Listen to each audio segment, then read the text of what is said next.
Hi everyone, my name is Hoshal. In this video, we are going to talk about the method, how we can define the method and what are the use of this method we are going to discuss in this video.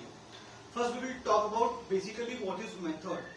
Method is nothing but a set of instruction or some line of codes which is written to perform some specific task, in which return it will return some value when it is called. Or in Java, we have a facility to perform some specific task by the method without returning anything. You can use this code again and again, like you can reuse this code.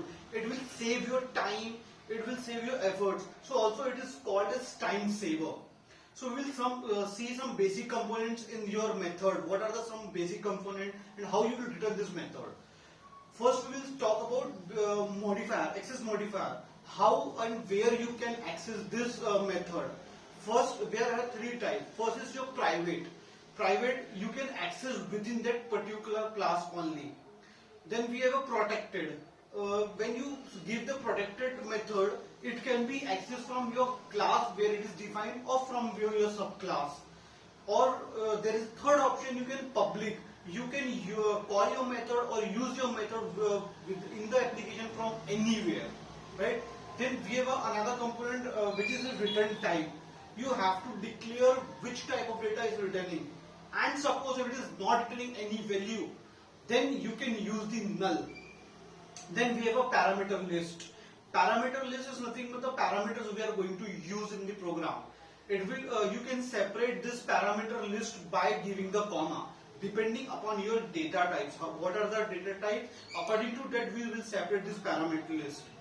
Then we have exceptions.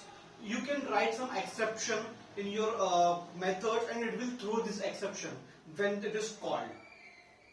So basically in Java we have two type of your methods. First is predefined, which is already predefined in Java. It is inbuilt by the programming language. You have to just call it to use the functionality of that particular method. Then we have a second one which is user defined, which we will create. Like what I have a requirement of a sum to add a sum again and again. So I will create one method and use again and again that code. So to save my time. So it is nothing but your your user defined method. Then there is some rules to write your methods.